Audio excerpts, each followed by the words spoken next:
जय हिंद दोस्तों। कैसे आप सभी लोग। आशा करता हूं आप सभी ठीक होंगे, स्वस्थ होंगे और मौज कर रहे होंगे।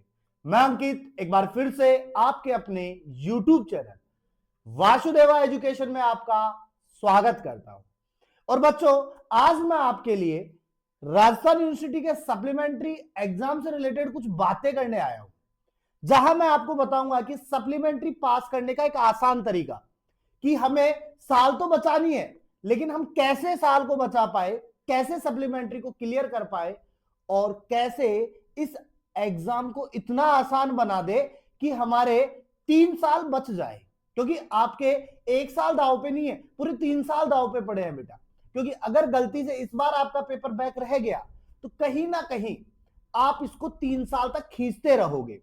तो इस 3 साल तक आप ना खींचो, इसके लिए आपके लिए ये वीडियो बहुत ही पावरफुल होने वाली है, बहुत ही बेनिफिशियल होने वाली है। और सबसे बड़ी बात मैं करूं तो ये वीडियो जो है ना, उन लोगों के मुंह पर तमाचा हो जाएगी जो आपको इतने दिन से फेल आउट कह रहे थे, ड्रॉप आउट कह रहे थे कि आप तो फाइनल ईयर में रह गए, अब क्या करोगे। तो सप्लीमेंट्री का ये जो वीडियो है ना, ये केवल उन्हीं बच्चों के लिए है जो पास करना चाहते हैं, जो अपना पूरा 100% देंगे, लेकिन उनको लगता है कि कहीं ना कहीं इस बार वापस से कुछ ना कुछ ऐसा ना हो जाए कि हम वापस से फेल हो जाए, या हमें वापस से वेट ना करना पड़े एनुअल एग्जाम का कि कब आएगा, कब हम देंगे।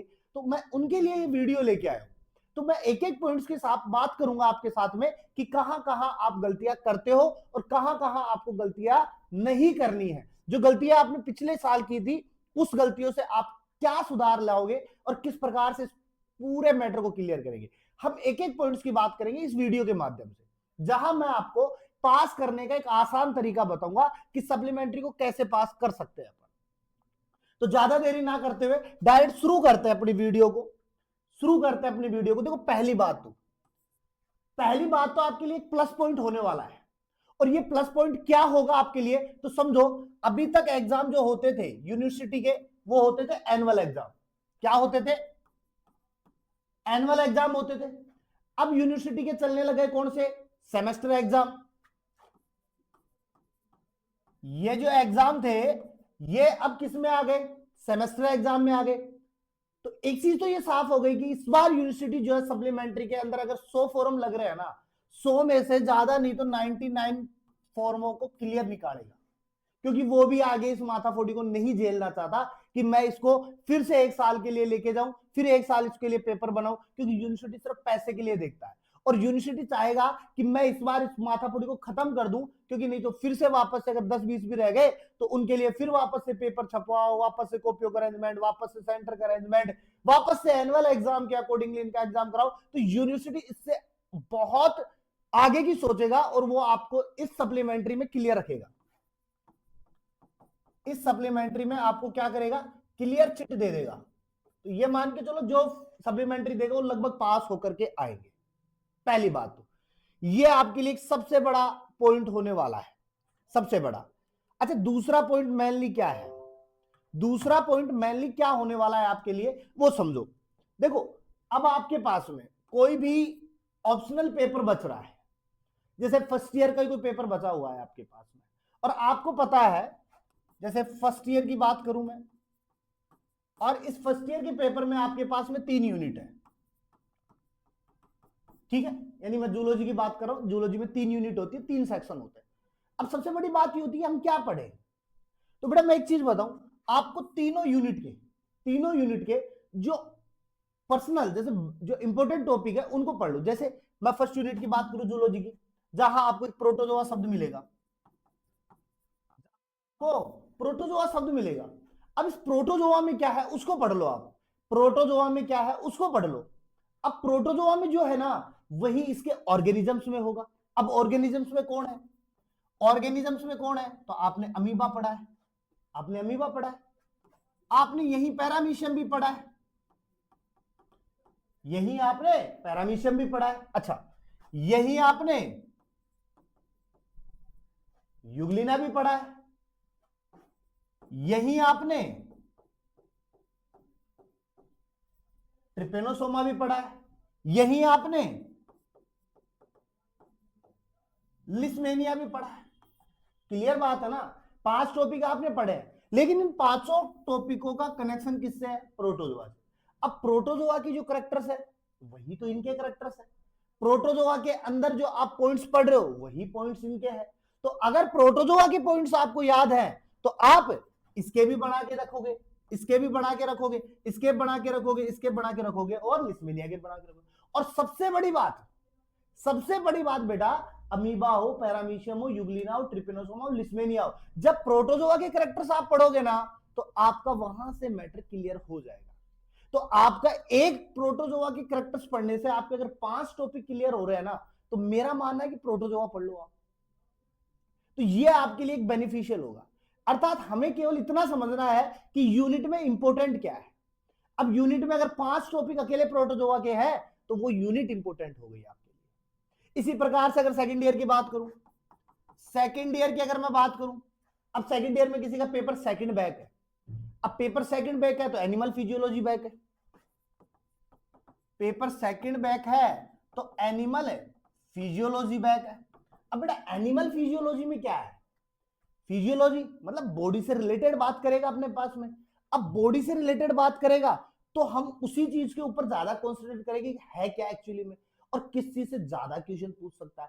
अब सपोज देन मैं बात करूं, सबसे पहला जो है फूड फिजियोलॉजी का है, और सेकंड में बात करूं आपके पास में वो आपका ब्लड फिजियोलॉजी वाला चैप्टर है।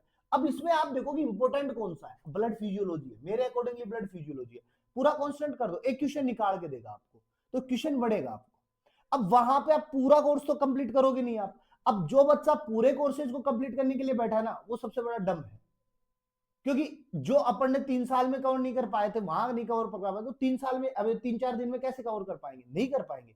तो हमें केवल मोस्ट इंपोर्टेंट टॉपिक्स पे बात करनी है, केवल मोस्ट इंपोर्टेंट टॉपिक्स पे बात करनी है। अब ये मोस्ट इंपोर्टेंट टॉपिक्स कौन से पेपर में कौन से होने वाले हैं, उसके लिए मैं एक नेक्स्ट वीडियो लेके आऊंगा आपके लिए, जहां मैं आपको बताऊंगा कि कौन से इंपोर्टेंट है। दूसरी बात समझो, अगर आपके पेपर में क्वेश्चंस जो है वो ज्यादा इंपॉर्टेंट होते हैं, क्वेश्चंस ज्यादा इंपॉर्टेंट हो। अब कैसे होंगे क्वेश्चन? आपका क्वेश्चन में आंसर इंपॉर्टेंट होते हैं। अरे बेटा आंसर इंपॉर्टेंट होते हैं लेकिन क्वेश्चन का पता होगा तभी तो आंसर होगा। अब आंसर कैसे इंपॉर्टेंट है वो समझो मेरी बात को।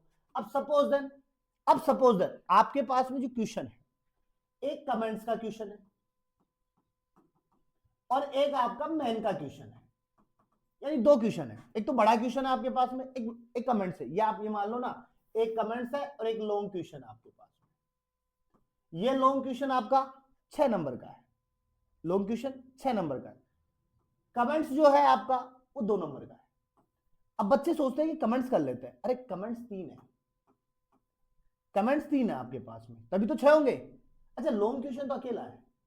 अब अगर कमेंट्स गलती से आपको 2 आते, 1 नहीं आता, तो आप सोचते हैं यार 4 तो देगा, लेकिन लॉन्ग क्वेश्चन आपका 6 का है। इसको अगर आधा टुकड़ा भी आपको आता है ना, तो उस आधे टुकड़े को आप ऐसे अरेंज करते हो कि वो फुल बन जाता है। तो सबसे बड़ा है कि आप लॉन्ग क्वेश्चन के ऊपर ज्यादा कॉन्सेंट्रेट करो, कि इस क्वेश्चन को अगर हम लॉन्ग को पढ़ेंगे तो यहां से हमारा कमेंट्स भी क्लियर होगा और हमारा यहां से शॉर्ट टाइप क्वेश्चन भी कंप्लीट हो जाएगा। जो छोटे क्वेश्चन आते हैं ना स्मॉल वाले, वो भी क्लियर हो जाएंगे। इसके अलावा सबसे बड़ा है डेडिकेशन। अब आपको डेडिकेशन का क्या लेना देना है? यहाँ डेडिकेशन का लेना इसलिए देना है बेटा, जैसे पेपर आता है ना तो एक माइंड में एक थॉट्स पनप जाता है, अरे यार पेपर कैसा आ रहा है, कैसा रहेगा, क्या कर पाएंगे हमसे हो पाएगा? ये हमारा नहीं होना चाहिए। हमें डेडिकेशन होना चाहिए, हमें करना है, ये पेपर है, इसको करना है, कैसे करना है वो बात की बात है।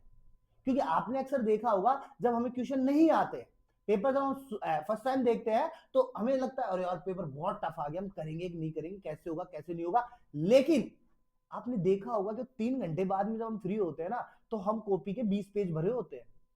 तो सबसे बड़ी बात ये होती है कि जब पहले हमने सोचा था नहीं होगा और बाद में वो 20 पेज कहां से भर दिया हमने, तो वहां डेडिकेशन नहीं टूटना चाहिए। पहले में ये होना चाहिए हाँ हम कर सकते हैं, नहीं का तो सवाल ही नहीं पैदा होना चाहिए। नहीं का अगर सवाल पैदा हो गया ना तो कहीं ना कहीं असमंजस में रह जाओगे और वहां आपका डेडिकेशन टूट जाएगा।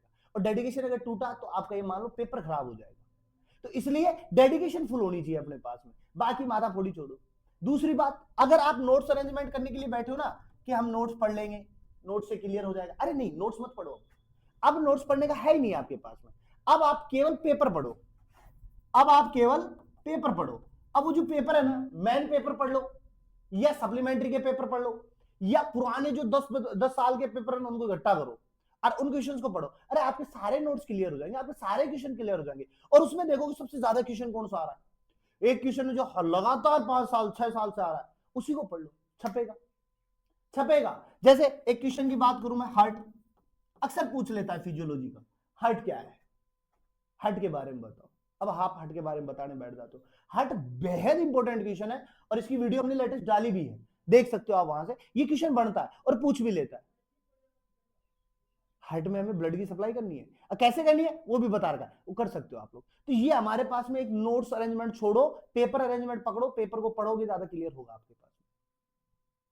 और सबसे बड़ी बात, सबसे बड़ी बात, लास्ट एंड फाइनल बात करूंगा मैं, सबसे फाइनल बात, नेगेटिविटी। नेगेटिविटी को रिमूव करना है और पॉजिटिविटी रखनी है, क्योंकि सबसे बड़ा हमारे पास में दर्द बना हुआ है ना, वो नेगेटिविटी का बना है। और हमारा ब्रेन जो है ना, वो नेगेटिविटी को पकड़ता है, केवल पॉजिटिविटी को तो पकड़ता ही नहीं है, वो केवल नेगेटिविटी पकड़ता है। इसलिए हमेशा पॉजिटिव रखो। अगर पॉजिटिव रहोगे ना तो नेगेटिव शब्द आएगा ही नहीं आपके पास। आपके माइंड में कभी ये नहीं आना चाहिए कि हमसे नहीं होगा।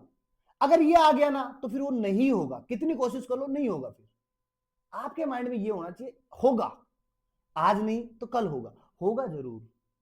अब इसमें अगर असमंजस में रह गए ना, यार नहीं होगा, कैसे होगा, कब होगा, कैसे करूंगा, कैसे करूंगी, ये सरदर्द वर्ड है, इनको छोड़ दो। ये नेगेटिविटी से दूर रहोगे, पॉजिटिविटी अपने आप आपके पास में आएगी और आप उस चीज को करके जाओगे। इसलिए नेगेटिविटी को रिमूव करनी है, पॉजिटिविटी पे काम करना है। और ये आपके लिए कुछ टिप्स है जिसको आप फॉलो करो, मैं गारंटी देता हूं सप्लीमेंट्री का एग्जाम बेहद आसान तरीके से निकाल पाओगे। और नेक्स्ट वीडियो में बताऊंगा आपको कि जूलॉजी के तीनों पेपर अगर किसी के बेक है, फर्स्ट ईयर के, सेकंड ईयर के और फाइनल ईयर के, कैसे क्लियर करने हैं आपको, कितने इंपॉर्टेंट टॉपिक्स होंगे, मैं आपको बताऊंगा। केवल टॉपिक्स बताऊंगा, क्वेश्चन नहीं बताऊंगा मैं इस बार। टॉपिक्स के साथ में चर्चा करूंगा और उन टॉपिक्स के क्वेश्चंस कैसे बन के आएंगे आपके पास में, उसकी बात करेंगे। तो मिलते हैं नेक्स्ट वीडियो के साथ में, तब तक आप बने रहिए मेरे साथ में और चैनल को सब्सक्राइब कर दीजिए। अपने दोस्तों के साथ में वीडियो को शेयर कीजिए ज्यादा से ज्यादा, जिससे उन्हें भी हेल्प मिल सके। और बेल आइकन को दबाइएगा जिससे नोटिफिकेशन मिल सके। और हमेशा की तरह मुस्कुराते रहिएगा, क्योंकि मुस्कुराना जीवन का अमूल्य पल है।